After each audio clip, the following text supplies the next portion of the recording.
Vamos explorar um dos mistérios mais fascinantes da Bíblia. As histórias de Enoque e Elias. As únicas duas pessoas que, segundo as Escrituras, não experimentaram a morte e foram diretamente levadas por Deus. Quem eram eles? Por que Deus os tomou? E o que essas histórias significam para nós hoje? Fique com a gente até o final para descobrir. Vamos começar com a história de Enoque. Quem era ele? Por que a sua vida é tão misteriosa? E mais importante, por que Deus decidiu tomá-lo para si? Enoque é uma das figuras mais enigmáticas da Bíblia, mencionada brevemente em Gênesis, mas o impacto de sua vida e a maneira como ela terminou tem sido objeto de especulação e admiração por milênios. Enoque aparece pela primeira vez em Gênesis 5, em meio a uma genealogia que lista os descendentes de Adão. Ele é o sétimo desde Adão, filho de Jared e pai de Matusalém, o homem que viveu mais tempo na terra, segundo a Bíblia. Enoque nasceu em um período em que a humanidade estava se multiplicando rapidamente, mas também estava se afastando cada vez mais de Deus. O mundo de Enoque não era um lugar fácil para quem buscava viver uma vida de retidão. A humanidade, após a queda de Adão e Eva, estava em declínio espiritual. A violência, a corrupção e a idolatria estavam se espalhando. Era um mundo onde a maioria das pessoas vivia para satisfazer seus próprios desejos, ignorando a vontade de Deus.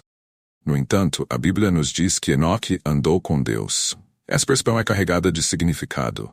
Não se trata apenas de cumprir rituais religiosos ou seguir regras, mas de viver em profunda comunhão com o Criador. Para entender melhor o que significa andar com Deus, precisamos considerar o que essa caminhada implica. Andar com Deus sugere uma vida de constante diálogo, onde as ações, pensamentos e desejos de uma pessoa estão alinhados com a vontade divina. É uma metáfora poderosa para uma vida de integridade e fé. Imagine Enoque, em meio a uma sociedade decadente, mantendo uma relação tão próxima com Deus, que sua vida se tornou um testemunho contínuo de fé. Ele não apenas seguia as normas religiosas de sua época, ele viveu uma vida que estava em harmonia com o próprio coração de Deus. Embora a Bíblia seja sucinta em detalhes, podemos imaginar que Enoque era um líder espiritual em sua comunidade. Sua vida deve ter sido marcada por atos de fé e justiça que inspiraram aqueles ao seu redor. Em um mundo onde muitos se afastavam de Deus, Enoque permaneceu firme. Ele provavelmente ensinava sua família e seus contemporâneos sobre a importância de viver em conformidade com a vontade de Deus, talvez até alertando sobre as consequências de uma vida de pecado. Mas viver uma vida de tal retidão em um mundo corrupto provavelmente não foi fácil. Enoque, sem dúvida, enfrentou oposição, escárnio e talvez até perseguição por sua fidelidade a Deus. Sua caminhada com Deus teria sido um desafio constante, exigindo coragem e uma confiança inabalável no Criador. A vida de Enoque nos ensina que a verdadeira fé muitas vezes nos coloca em contraste com o mundo ao nosso redor, mas também nos coloca em alinhamento direto com a vontade de Deus. Então, chegamos ao momento mais misterioso da vida de Enoque. Deus para si o tomou. Em um mundo onde todos eventualmente enfrentam a morte, Enoque simplesmente desapareceu. A Bíblia não nos dá detalhes sobre como isso aconteceu. Não sabemos se ele foi levado em um momento específico, se houve uma manifestação física do poder de Deus ou se foi algo completamente espiritual e invisível. Mas o que significa Deus para si o tomou? Existem várias interpretações. Uma delas é que Deus, em sua misericórdia, poupou Enoque da morte física, levando-o diretamente ao céu. Outra interpretação sugere que Enoque foi transformado em um ser espiritual, uma espécie de precursor do que aconteceria mais tarde com Jesus Cristo em sua ascensão. Independentemente da interpretação, o consenso é que Enoque foi retirado deste mundo de uma maneira extraordinária. A história de Enoque não termina em Gênesis. Ele é mencionado novamente em Hebreus 11:5, onde é exaltado como um exemplo de fé. Pela fé, Enoque foi trasladado para não ver a morte, e não foi achado, porque Deus o trasladara, pois antes da sua trasladação alcançou o testemunho de que agradara a Deus. Além disso, encontramos referências a Enoque em Judas 1:14-15, onde é dito que ele profetizou sobre a vinda do Senhor com milhares de santos para julgar a humanidade. Mas o que é ainda mais fascinante é o livro de Enoque, um texto apócrifo que não está incluído na maioria dos cânones bíblicos, mas que teve uma grande influência em tradições judaicas e cristãs. Este livro, atribuído a Enoque, Contém visões celestiais, profecias e descrições detalhadas dos anjos e do céu.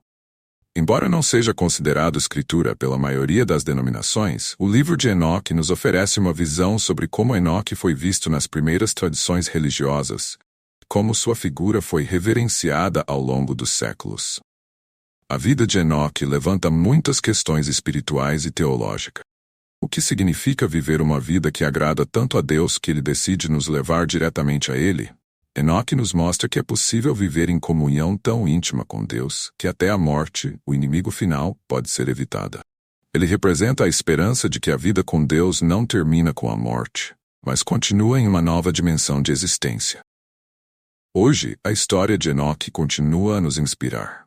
Em um mundo onde a fé muitas vezes é desafiada e o mal parece prevalecer, Enoque nos lembra que é possível viver de uma maneira que agrada a Deus, mesmo nas circunstâncias mais difíceis. Ele nos convida a andar com Deus, a buscar a sua vontade em todas as coisas, e a confiar que, assim como Enoque, podemos experimentar uma comunhão profunda e duradoura com nosso Criador. Enoque pode ter vivido há milhares de anos, mas sua história ressoa até hoje. Ele nos desafia a refletir sobre nossa própria caminhada com Deus e a considerar o que significa viver uma vida de fé e obediência. O que você acha que aconteceu com Enoque? Será que ele foi levado ao céu? Ou há algo mais nessa história? Deixe suas opiniões e reflexões nos comentários abaixo. Elias, o profeta do fogo, uma figura de poder, mistério e milagre. Seu nome significa "O Senhor é meu Deus", e sua vida foi uma declaração desse nome em um tempo de grande apostasia e decadência espiritual em Israel. Neste segmento, vamos explorar em profundidade a história de Elias, um dos personagens mais dinâmicos e impressionantes do Antigo Testamento. Para entender a vida de Elias, precisamos primeiro compreender o contexto histórico em que ele viveu. Estamos no século 9 a.C., no Reino do Norte de Israel. Após a divisão do Reino de Israel em duas partes, o Reino do Norte, Israel, e o Reino do Sul, Judá. O Reino do Norte foi marcado por uma série de reis que se afastaram progressivamente da adoração ao Deus de Israel, Javé. Este afastamento culminou no reinado de Acabe, um dos reis mais ímpios da história de Israel, e sua esposa Jezabel, uma princesa fenícia que trouxe consigo a adoração ao deus Baal. Jezabel, com seu fervor pelo culto a Baal, foi instrumental na promoção da idolatria em Israel. Baal, o deus da tempestade e da fertilidade, era adorado em rituais que incluíam sacrifícios humanos e imoralidade sexual. Práticas que se chocavam diretamente com os mandamentos de Javé. Sob a influência de Jezabel, o culto a Baal tornou-se dominante, e os profetas do Senhor foram perseguidos e mortos. Era um tempo de trevas espirituais, e foi nesse cenário que Elias surgiu. Elias aparece na narrativa bíblica de maneira abrupta, um profeta do Senhor que desafia diretamente o poder de Acabe e Jezabel. Em 1 Reis 17, Elias anuncia ao rei Acabe que não haverá chuva nem orvalho em Israel nos próximos anos, exceto pela palavra do Senhor. Esta declaração não era apenas uma profecia sobre uma seca física, mas também um julgamento espiritual contra Baal, que era considerado o deus da chuva e da fertilidade. A seca que Elias profetizou foi uma afronta direta a Baal. Se Baal realmente controlasse a chuva, como seus adoradores acreditavam, então ele deveria ser capaz de derrotar a palavra de Elias. Mas como veremos, a seca foi total e devastadora, provando que o Senhor, e não Baal, tinha o controle sobre as forças da natureza. Durante 3 anos Israel sofreu, e Elias tornou-se um fugitivo, perseguido pela ira de Jezabel. Durante o período de seca, Elias foi enviado por Deus à cidade de Sarepta, na região de Sidom, onde encontrou uma viúva pobre, seu filho. Esta história é um dos milagres mais comoventes de Elias. Quando ele pediu à viúva um pouco de água e pão, ela respondeu que só tinha um punhado de farinha e um pouco de azeite, o suficiente para uma última refeição para ela e seu filho, antes de morrerem de fome. Elias, no entanto, a encorajou a fazer um bolo para ele primeiro, prometendo que a farinha e o azeite não acabariam até que o Senhor trouxesse chuva sobre a terra. A fé da viúva foi recompensada. Durante toda a seca, farinha e o azeite não se esgotaram, e ela, seu filho e Elias sobreviveram. Este milagre é um poderoso testemunho da provisão de Deus em tempos de crise, e da importância de confiar nele, mesmo quando tudo parece perdido. Elias não apenas trouxe uma mensagem de julgamento, mas também demonstrou o cuidado e a compaixão de Deus para com aqueles que confiam nele. Na Bíblia, o azeite e a farinha são frequentemente símbolos de sustento espiritual e físico. O milagre da multiplicação desses elementos aponta para a capacidade de Deus de suprir nossas necessidades mais profundas, mesmo nos momentos de maior desespero. A história também nos lembra que Deus pode usar os mais humildes e aparentemente insignificantes para cumprir seus propósitos. O momento mais dramático da vida de Elias é, sem dúvida, o confronto no Monte Carmelo. Após 3 anos de seca, Elias convocou Acabe, os profetas de Baal e todo o povo de Israel para uma demonstração pública de poder. Ele propôs um desafio. Cada lado prepararia um sacrifício, mas não acenderia o fogo. O Deus que respondesse com fogo do céu seria reconhecido como o verdadeiro Deus. Profetas de Baal, 450 homens, clamaram ao seu Deus desde a manhã até o meio-dia, dançando, gritando e até se cortando em um frenesi, mas não houve resposta. Elias, por sua vez, reconstruiu o altar do Senhor com 12 pedras representando as 12 tribos de Israel, e ordenou que o sacrifício e a lenha fossem encharcados com água 3 vezes. Ele então orou ao Senhor, pedindo que ele mostrasse ao povo que era o verdadeiro Deus. Fogo de Javé caiu do céu, consumindo o sacrifício, a lenha, as pedras e até a água no fosso ao redor do altar. Este evento foi um ponto de virada na história de Israel. O povo, vendo o poder de Deus, caiu de joelhos e exclamou: "O Senhor é Deus! O Senhor é Deus!"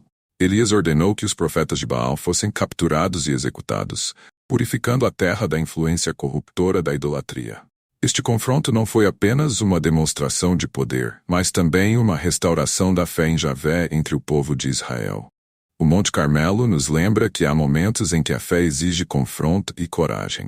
Elias não recuou diante da maioria ou do poder político de Jezabel. Ele sabia que, em última análise, o poder de Deus prevaleceria. Para os crentes hoje, o Monte Carmelo simboliza o desafio de permanecer firme na fé, mesmo quando confrontados com forças que parecem intransponíveis. Após a vitória no Monte Carmelo, Elias enfrentou um momento de crise pessoal. Jezabel, furiosa com a morte dos profetas de Baal, ameaçou sua vida, e Elias fugiu para o deserto. Em 1 Reis 19, lemos que Elias, exausto e desanimado, pediu a Deus para tirar sua vida. Ele se sentiu sozinho, derrotado e sem esperança, uma lembrança poderosa de que até os maiores servos de Deus enfrentam momentos de profunda depressão e dúvida. A depressão de Elias pode ter sido causada por uma combinação de fatores: o esgotamento físico e emocional após o confronto no Monte Carmelo, a aparente falta de apoio de outros israelitas fiéis e a percepção de que, apesar de seus esforços, a nação ainda estava mergulhada na idolatria. Deus, no entanto, não respondeu à sua oração para morrer. Em vez disso, ele enviou um anjo para fornecer alimento e água a Elias e o instruiu a viajar para o Monte Horebe, o Monte de Deus. No Monte Horebe, Elias teve um encontro transformador com Deus, mas não foi no fogo, no vento ou no terremoto que Deus se manifestou a Elias.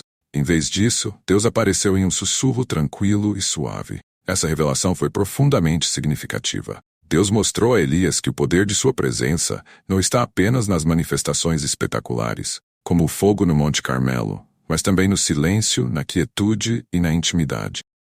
O sussurro tranquilo e suave nos ensina que, em meio às lutas e dificuldades, Deus está presente, não apenas nas grandes vitórias e milagres, mas também nos momentos de quietude e reflexão. Este encontro renovou a força de Elias, lembrando de que ele não estava sozinho, que havia ainda 7.000 em Israel que não haviam se curvado a Baal, que Deus ainda tinha planos para ele. A experiência de Elias no Monte Horebe é um lembrete para todos nós de que, mesmo os mais fortes entre nós, podem sentir-se fracos e desanimados. Mas Deus nos encontra nesses momentos, não para nos repreender, mas para nos renovar e nos dar uma nova missão. Elias foi instruído a ungir Hazael como rei da Síria, Jeú como rei de Israel e Eliseu como seu sucessor, mostrando que Deus ainda tinha muito a realizar através dele.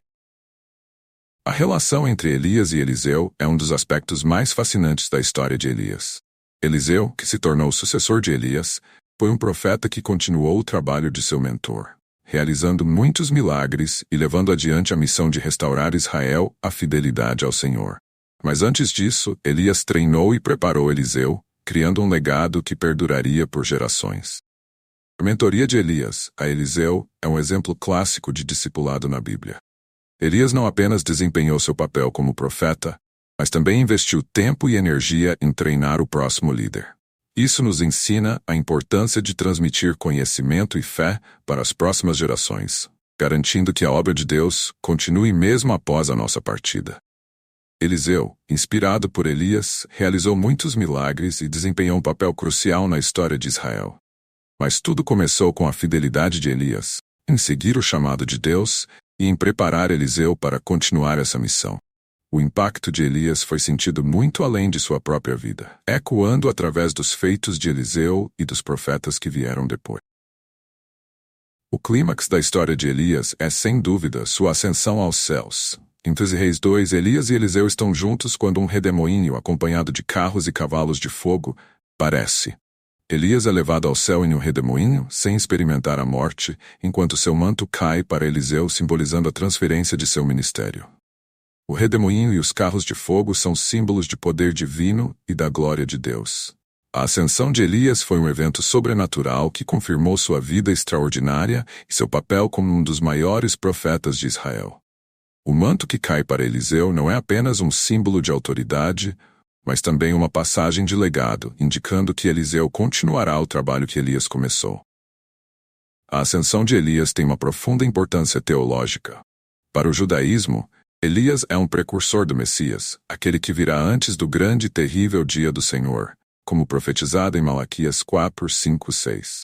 Para o cristianismo, Elias aparece novamente no Monte da Transfiguração, ao lado de Moisés conversando com Jesus, o que sublinha sua importância contínua no plano de salvação de Deus. Sua ascensão sem experimentar a morte o coloca em uma posição única, ao lado de Enoque, como alguém que foi diretamente levado por Deus. O legado de Elias perdura não apenas nas Escrituras, mas também na tradição religiosa. Ele é lembrado durante o Pessach judeu, onde uma cadeira é reservada para ele, simbolizando sua vinda futura. No Novo Testamento, ele é mencionado várias vezes, especialmente em relação ao papel de João Batista, que veio no espírito e poder de Elias para preparar o caminho para o Messias. A vida de Elias nos desafia a viver com coragem e fidelidade, mesmo em face da oposição e das dificuldades. Sua história nos lembra que, em todas as situações, Deus é soberano e tem o controle, seja no confronto dramático no Monte Carmelo ou no sussurro tranquilo no Monte Horebe. Elias nos inspira a confiar em Deus plenamente, a cumprir nossa missão com dedicação e a passar adiante a chama da fé para as próximas gerações. Assim como Elias, somos chamados a ser portadores da verdade e da luz de Deus, em um mundo que muitas vezes se opõe a esses valores. O que podemos aprender com a vida de Elias? Como podemos aplicar suas lições de fé e coragem em nossa própria caminhada com Deus? Deixe suas reflexões nos comentários abaixo e compartilhe este vídeo com aqueles que precisam ouvir essa poderosa mensagem.